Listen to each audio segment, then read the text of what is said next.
તો રાજકોટમાં ખાનગી શાળાઓ દ્વારા વાલીઓ પાસેથી નાણાં ખંખેરવા માટે અવનવી રીત રસમો અપનાવવામાં આવી છે। શહેરની જાણીતી શાળાઓ દ્વારા એક જ સ્થળેથી યુનિફોર્મ, પાઠ્યપુસ્તક, નોટબુક અને સ્ટેશનરી ખરીદવા માટેનો આગ્રહ રાખવામાં આવતો હોવાની વિગતોના આધારે મંગળવારે નાના મહુવા ચોક ખાતે આવેલા એજ્યુકેશન મોલમાં પુસ્તકો, સ્ટેશનરીની ખરીદી મુદ્દે વાલીઓના વિરોધ બાદ શિક્ષણ તંત્ર સફાળું ઝાલ્યું। શહેર અને ગ્રામીણ વિસ્તારની અંદાજે 25 જેટલી ખાનગી શાળાઓને આ મુદ્દે નોટિસ ફટકારી 3 દિવસમાં ખુલાસો કરવાની તાકીદ કરી હતી। જિલ્લા શિક્ષણ અધિકારીએ નોટિસો ફટકારતા સ્વનિર્ભર શાળા સંચાલક મંડળે વાલીઓ જોગ ખુલાસો કર્યો હતો। સ્વનિર્ભર શાળા સંચાલક મંડળના પ્રમુખ ડીવી મહેતાએ કહ્યું કે વાલીઓ બાળકોની નોટબુક્સ, પાઠ્યપુસ્તકો, સ્ટેશનરી, યુનિફોર્મ વગેરે કોઈપણ સ્ટોરમાંથી ખરીદી શકશે।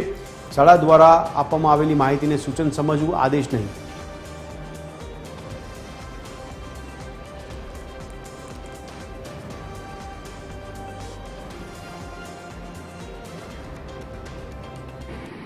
सामान्यतः शाळाओं द्वारा પોતાના વાલીઓને આ તમામ વસ્તુઓ માટે એક અથવા એકથી વધારે સ્ટોર્સના એડ્રેસ આપવામાં આવે છે, જેનો ઉદ્દેશ્ય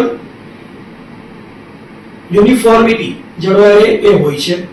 પરંતુ સ્વનિર્ભર શાળા સંચાલક મંડળ એ સ્પષ્ટતા કરવા માંગે છે કે વાલી પોતાને યોગ્ય લાગે એવા સ્થળ પરથી જાતિ પોતાને સસ્તું, સારું, ઉચ્ચ ગુણવત્તાયુક્ત તેમજ વધારે સારો અનુભવ આપી શકે એવી કોઈ પણ જગ્યાએથી યુનિફોર્મ, નોટબુક્સ, ટેક્સ્ટબુક, સ્ટેશનરી વગેરે ખરીદી શકે છે।